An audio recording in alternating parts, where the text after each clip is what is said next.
My name is Mia Bennett. I am 35 years old, and by the time my sister raised her champagne glass at Christmas dinner, I already knew she was going to turn me into the evening's entertainment. "You're already 35 and still single?" she said, loud enough for every cousin, spouse, and family friend at the table to hear. "Must be tough spending Christmas alone." The laughter came quickly. My mother laughed too, then waved one hand as though humiliation disappeared when labeled harmless. "She's just joking." I set my glass down. "Don't worry about me," I said. "I've been married for a long time." My mother froze mid-toast. My sister's smile collapsed. My father stared at me as if he had missed an entire chapter of his own family. Someone asked who my husband was. I looked at the glossy redevelopment proposal beside my mother's plate, the one my family had spent 6 months preparing for a private investor they believed could save their failing business. "You already know his name," I said. "You've been begging for a meeting with him since June." No one laughed then. My sister reached for the proposal, but I placed my hand on it first. There was something else they did not know. The document contained my work, my credentials, and a signature I had never authorized.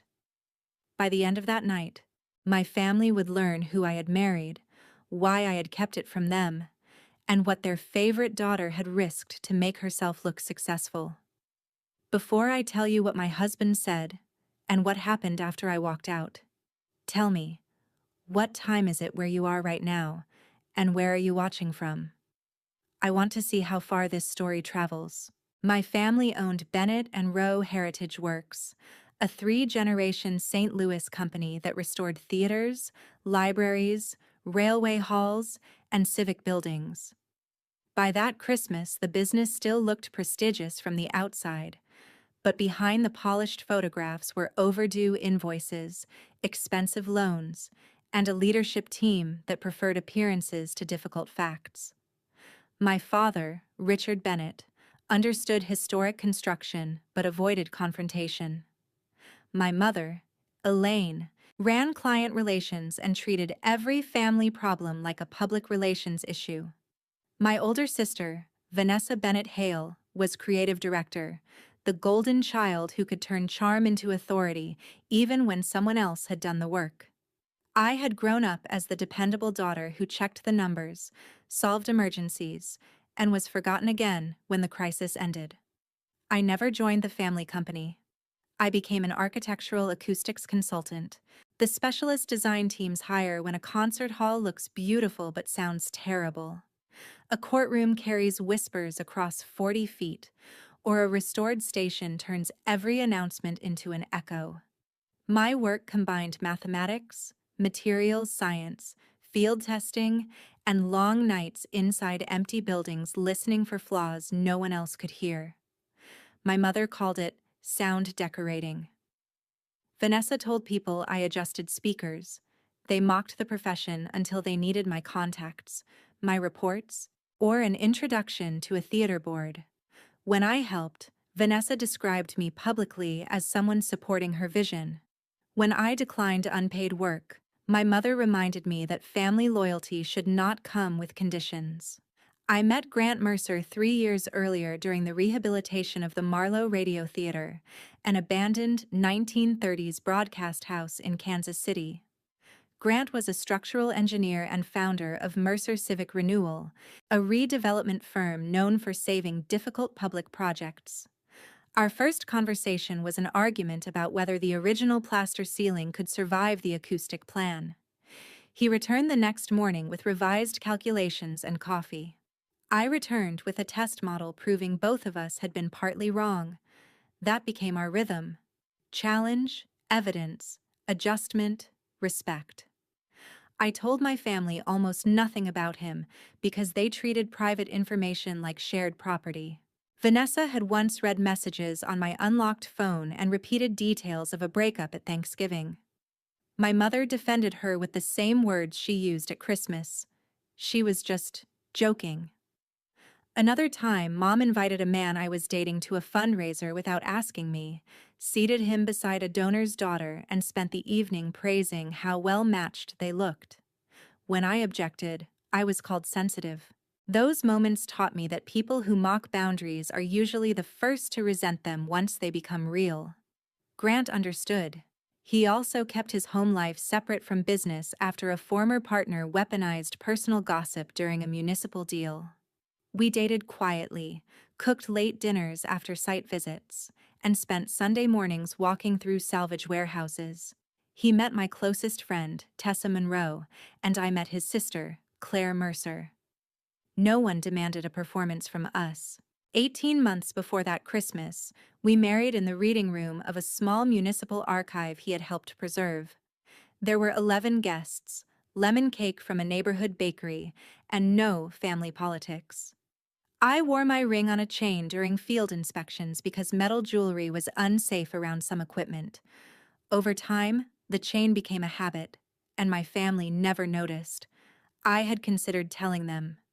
Each attempt died beneath another joke about women marrying late, another demand for free work, or another reminder that Vanessa's milestones mattered more than mine. Grant never pressured me. "Tell them when disclosure feels safer than silence," he said.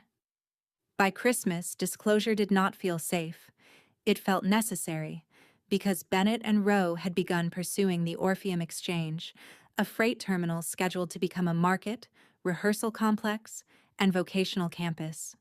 Mercer Civic was the only serious investor still considering the project. My family did not know Grant was my husband. They also did not know I had already seen their proposal, and recognized entire pages of my confidential analysis inside it. After my announcement, the room stayed silent long enough for me to hear ice shifting inside someone's glass. A cousin near the end of the table slowly lowered his phone, probably realizing the family joke he had been recording had just become something else entirely. My sister recovered first. "Very dramatic, Mia," she said, forcing out a laugh that no one joined. "Who is he?" My mother lowered her champagne but remained frozen in the middle of her toast. My father looked from me to the gold lettering on the redevelopment proposal beside his plate. "Mercer Civic Renewal, Orpheum Exchange Partnership Review." "Grant Mercer," I said. "We were married 18 months ago." Colin stopped chewing. My sister's fingers tightened around the stem of her glass. "That's impossible." I unlocked my phone, found the wedding photograph I kept in a private album, and placed it in the center of the table. Grant and I stood inside the reading room of a restored municipal archive, sunlight crossing the old oak floor behind us. He wore a charcoal suit without a tie. I wore a simple ivory dress and the expression of someone who had finally made a choice without waiting for her family to approve it. 11 people had been there. None of them shared my last name. My father picked up the phone carefully, as if the image might disappear if he touched it too quickly. My mother leaned closer, her face moving through disbelief, hurt, calculation, and finally recognition. My sister barely looked at the photograph. Her eyes went straight to the proposal beneath my hand. "Does he know about the Orpheum project?" she asked. Not, "Are you happy?" Not, "Why didn't you tell us?" The first question out of her mouth was about the deal. "He knows exactly what your company submitted," I said. "What have you told him about us?" "That should worry you less than what you told him about me." I opened the proposal to page 14. The acoustic feasibility summary was mine. So were the reverberation projections, the vibration control diagrams, the seating absorption model, and the materials schedule designed for the terminal's proposed performance hall. I had prepared the original report 2 years earlier for a nonprofit arts coalition that had considered leasing part of the building. The project died when a grant fell through, but the research remained protected under my consultancy agreement. Every page had been marked confidential. I had shared a preliminary copy with my father after he asked whether the building could realistically support live performances without a complete interior rebuild. He had promised he only wanted to understand the technical risks. Now my work had been transferred into Bennett and Rowe's investor package, with the copyright footer removed. My name appeared beneath a heading that read, Senior Technical Partnership, followed by a statement claiming I had agreed to serve as the company's lead acoustics advisor for the entire redevelopment. I had never agreed to anything. Beneath that statement was a digital signature that looked enough like mine to fool someone moving quickly through hundreds of pages. My father pulled the proposal toward him. Elaine, what is this? My mother did not answer him. She looked directly at my sister. Colin wiped his mouth and said he had been assured I had reviewed and approved the package. It was a working draft, my sister said. Nothing was final. You submitted it to an investment committee, I replied. That makes it more than a draft. Mia has helped the company before, she told the table, as though past generosity gave her permanent access to my name. She has sent us recommendations, reviewed materials, introduced people. We had every reason to believe she would support this. Helping you before is not lifelong consent, and support is not a signature. My mother reached across the table, but I moved the proposal away from her hand. Whatever happened, we can correct it privately, she said. There is no reason your husband should make a multi-million-dollar decision based on a disagreement between sisters. Her hypocrisy was almost elegant. Less than 5 minutes earlier, she had laughed when I was described as a lonely 35-year-old woman. Now my real marriage had become a corporate asset I had selfishly failed to disclose. Grant is not withdrawing because I am upset, I said. Mercer Civic's compliance team discovered inconsistencies before anyone knew I was connected to him personally. My father frowned. What inconsistencies? Revenue projections that do not match your tax filings, letters of subcontractor commitment from firms that deny issuing them, a financing statement that lists personal guarantors who have not agreed to guarantee anything, and my unauthorized signature. Colin's face changed when I mentioned the guarantors. He asked which names were listed. My sister told him this was neither the time nor the place. Apparently, Christmas dinner is the place to discuss Mia's marriage, but not the documents attached to our house, he said. My mother whispered his name in warning. I continued. I learned about the proposal when Mercer Civic's general counsel contacted my office to verify my role. They did not know I was Grant's wife. They knew I was the consultant whose copyrighted work appeared in a submission from a company claiming I had joined its technical team. My sister pushed back her chair. So you discussed our confidential finances with your husband behind our backs? No, your company placed my identity inside its confidential finances without my permission. My phone vibrated against the table. Grant was calling because he knew I planned to confront them and had asked me to text when I was safe. I answered. Are you all right? He asked. I'm fine, I said. They know we're married. They also know about the proposal. My mother immediately adopted the polished voice she used with donors and city officials. Grant, this is Elaine Bennett. I believe there has been a serious misunderstanding. I looked at the phone. Grant heard the unspoken question in my silence and said, Put me on speaker. I did. Mr. Mercer, my mother began, Vanessa may have moved too quickly, but Mia has contributed informally to our company for years. There was no intention to mislead anyone. A written representation was supported by false documentation, Grant replied evenly. That is not an informal contribution, and it is not a misunderstanding. My sister leaned toward the phone. Mia has complicated feelings about the family business. I respect her expertise, but she is not objective where I am concerned. My wife's feelings did not create the discrepancies in your submission, Grant said. Her professional integrity is the reason one of them was identified before it created greater legal exposure for everyone involved. The word wife landed harder than the wedding photograph. It made our marriage real in a way my family could not dismiss as another performance. My mother closed her eyes briefly. My father looked down at my ringless hand, then noticed the thin chain beneath my collar. My sister's face hardened. Are you saying Mercer Civic is rejecting the proposal? Our investment committee will issue formal notice after the holiday. Until then, neither Bennett and Rowe nor any representative acting on its behalf may use Mia's name, reports, credentials, diagrams, or implied participation.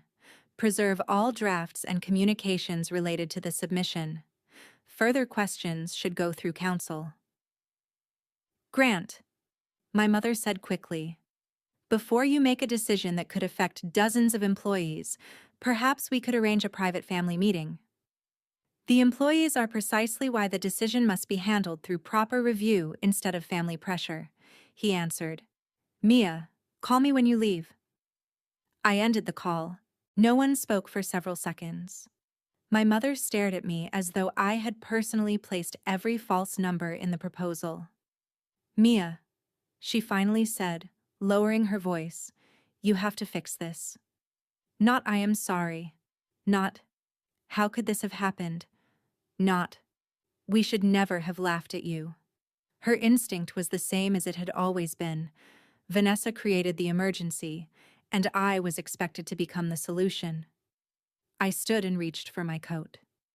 No, I said. For once, the person who created the problem will have to carry it. My sister rose too. You cannot walk in here, reveal a secret husband, threaten the company, and leave like you are innocent. I turned toward her. I did not bring Grant's name into your proposal. You did. I did not attach my signature to a lie. You did. And I did not make my marriage a weapon tonight. You made my supposed loneliness into entertainment, and the truth happened to answer you. The room had gone so quiet that even the people who had laughed avoided looking at me. I opened the front door, but before stepping outside, I looked back at my mother. You told me she was just joking. Maybe tomorrow you can explain which part was funny. My mother followed me into the entry hall. You cannot leave after dropping something like this. Your sister made a mistake.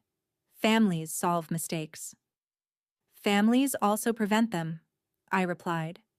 They do not laugh while one daughter humiliates another, then demand loyalty when money is involved. This is about the joke? The joke was only the clearest summary. For years, Vanessa's cruelty had been treated as a personality trait the rest of us were responsible for managing. When she borrowed my belongings, I was told not to be possessive. When she repeated private details, I was told not to be secretive. When she introduced my contacts as people she had cultivated, I was told not to compete with my sister. Every boundary I set proved I was cold. Every boundary she crossed proved she was outgoing. The worst incident happened 5 years earlier, when I redesigned the acoustics for a children's theater beneath an elevated train line. I developed a floating interior shell that reduced low-frequency vibration without forcing the nonprofit to abandon the building. Vanessa saw my presentation during a family weekend. 3 months later, Bennett and Rowe entered an awards competition using my diagrams as evidence of its innovative methodology. My logo was removed, and her team received the credit. I discovered it when the awards committee invited me to serve as a juror. My mother begged me not to report the submission because public embarrassment could cost employees their jobs. My father promised it would be withdrawn.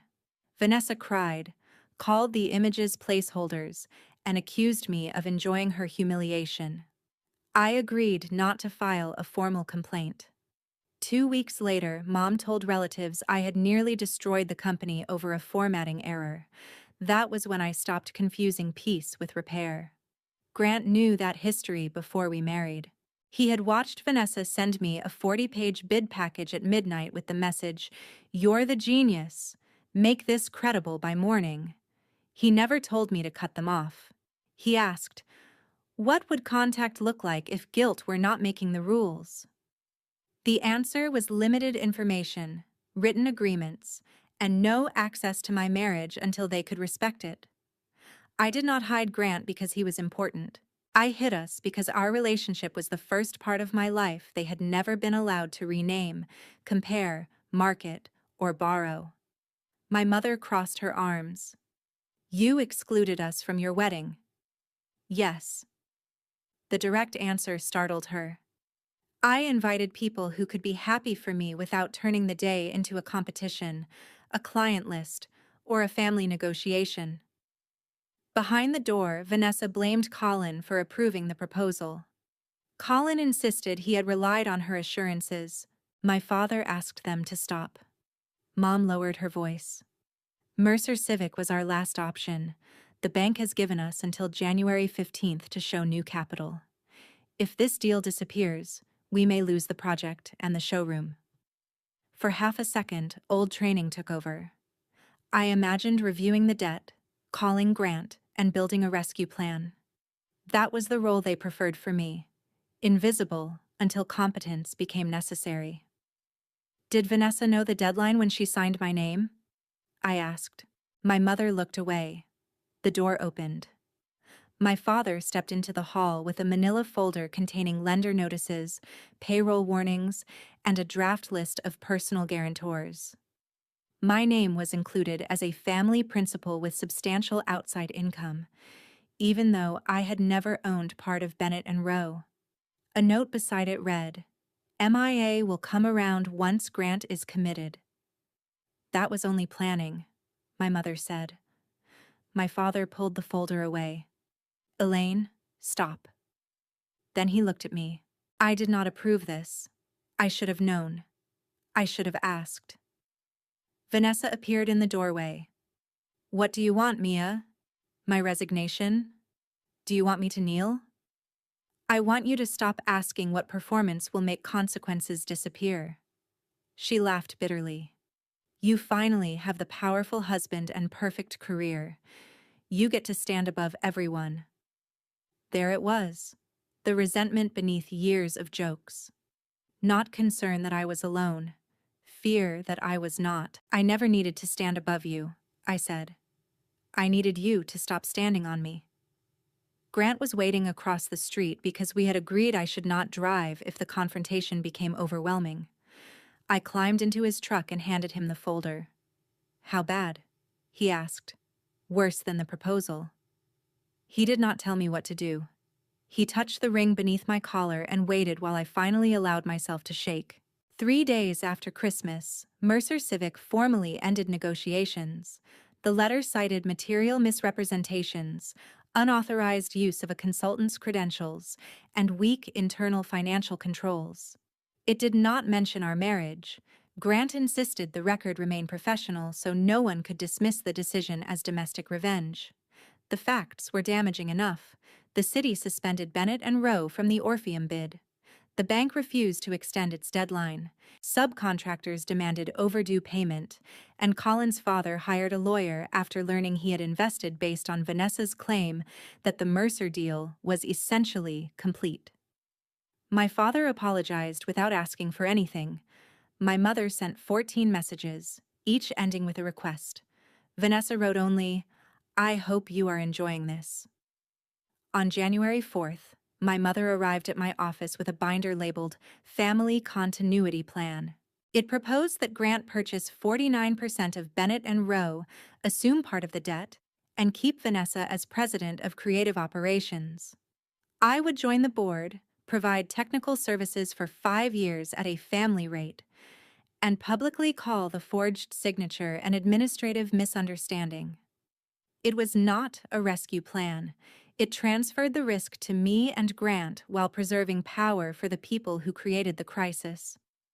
You said you wanted accountability, Mom told me. You can supervise Vanessa from the board. I do not want to supervise her. I want her to be responsible for herself. She is your sister. She is also the executive who submitted false information. Mom's composure cracked. 43 people depend on this company. Your grandfather started it with 2 employees and a borrowed truck. I understood the employee risk better than she realized because I had reviewed the numbers with an independent restructuring attorney. Saving workers did not require preserving Bennett control. There is one structure I would support, I said. Bennett and Rowe enters court-supervised restructuring. The showroom is sold. Employees receive priority for unpaid wages. The restoration division is offered to a qualified buyer or worker cooperative. Dad may remain as a technical advisor.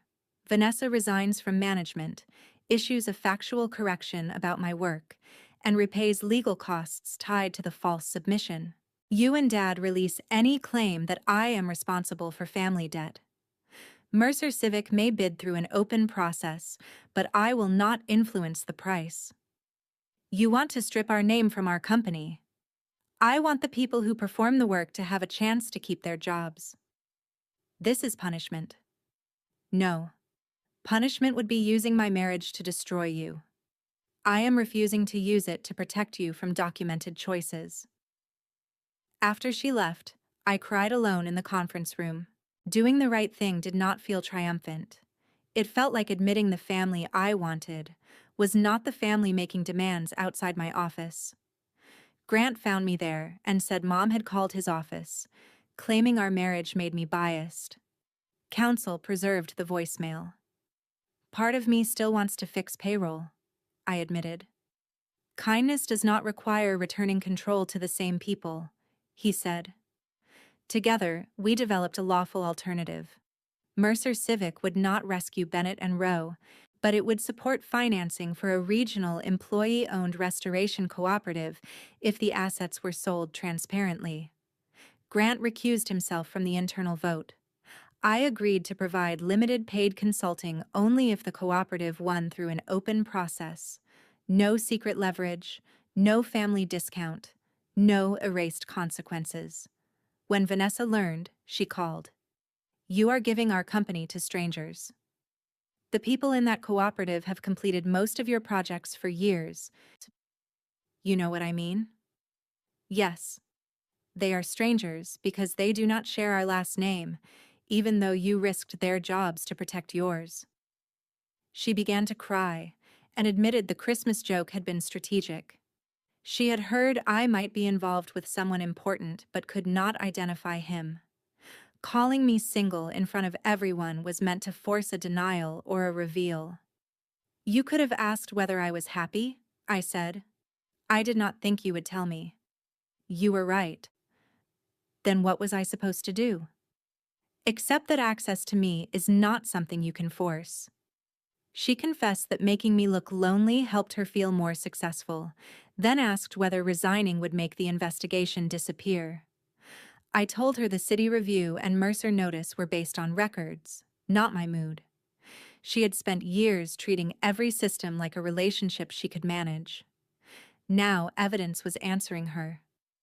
Before hanging up, Vanessa said, You have no idea what it is like to fail in front of everyone.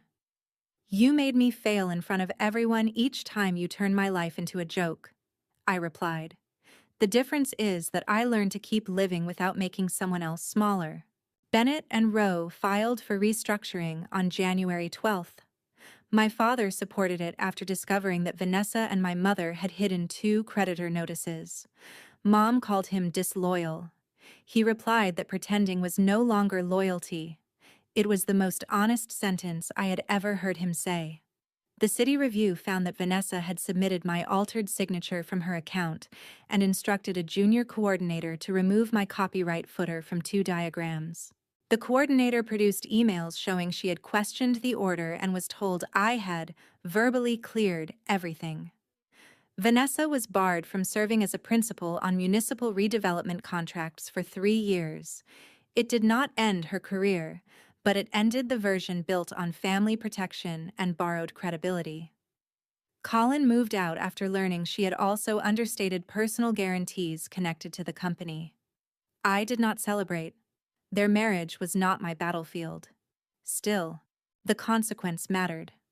Vanessa had measured my life by whether a man stood beside me at family dinners. Now appearances could not protect her relationship from concealed debt and repeated dishonesty. My mother told relatives that Grant had engineered a hostile takeover because I held a childhood grudge. That story weakened when Mercer Civic declined to bid on the showroom and supported an employee cooperative instead. Archway Restoration Partners purchased the equipment, active contracts, and vehicles. 36 of 43 employees received offers. The others received priority wage claims and placement assistance. The Bennett and Rowe name was not included. On the morning workers removed the brass letters from the building, my father asked me to meet him across the street. He handed me a signed declaration that I had never been an owner, guarantor, or authorized representative of the company. He also gave me a personal letter apologizing for every time he let Mom and Vanessa turn me into a resource, for pressuring me to overlook the old award submission, and for mistaking silence for innocence. "I do not expect forgiveness on a schedule," he said. "I wanted the truth recorded somewhere other than my head." It was the first apology from my family that contained no instruction for me. I hugged him, but I did not say everything was fine. We began meeting monthly for breakfast. He took a paid advisory role with Archway and worked without carrying the family name as authority. My mother stayed silent for 4 months, then came to a lecture where I spoke about acoustic accessibility in public buildings. Afterward, she waited until the room emptied. "I watched you for 40 minutes, she said. "I realized I do not actually know what you do." "You could learn," I replied. She nodded. "I also realized the way we talked about you made it easier not to notice you." That sentence mattered because it placed responsibility on the behavior that made ignorance convenient. She asked to meet Grant as my husband rather than as an investor. I said not yet. She looked hurt, but accepted the answer. Boundaries become real when they survive someone else's disappointment. Vanessa's first genuine apology came later. She sent a correction to the Regional Preservation Association, the city, Archway, my attorney, and every former director. She admitted using my diagrams without permission in both the old awards submission and the Orpheum proposal. The language was plain: no misunderstanding, no placeholder, no shared family material. Then she wrote privately, "I kept thinking that if people saw you as lonely, they would stop seeing me as less capable. I was wrong about what that did to you and what it made me. I do not expect you to trust me." I acknowledged the correction through my attorney. An apology can be meaningful without purchasing immediate access. Months later, I agreed to one conversation with Vanessa in a therapist's office. She described taking an ethics course, accepting contract work outside historic development, and confronting how often she had converted envy into entitlement. "Did you hide the marriage because you hated me?" she asked. "No. I hid it because I loved my life enough to protect it." She cried quietly. I did not rescue her from the feeling, and I did not punish her with it. I let the truth remain in the room. Grant and my mother finally met that summer at the reopening of the Marlowe Radio Theater. She apologized for pulling him into family confusion. Grant answered gently, "It was not confusion. Mia was clear. You did not like the boundary." My mother looked at me, then nodded. "That is true." It was a small admission, but it was one she had been incapable of making at Christmas. 1 year after the Christmas dinner, Grant and I hosted 11 people in the archive reading room where we had married.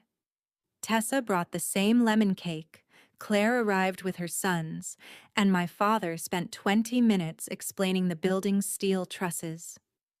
My mother joined us for dessert after asking whether the invitation included her. It did. Vanessa was not there. We had reached occasional conversations, not holidays, and both of us understood that trust was built through repetition, not declared because a year had passed. Archway Restoration Partners had completed its first profitable quarter. Former Bennett and Rowe craftspeople now owned shares in the company they had sustained for years.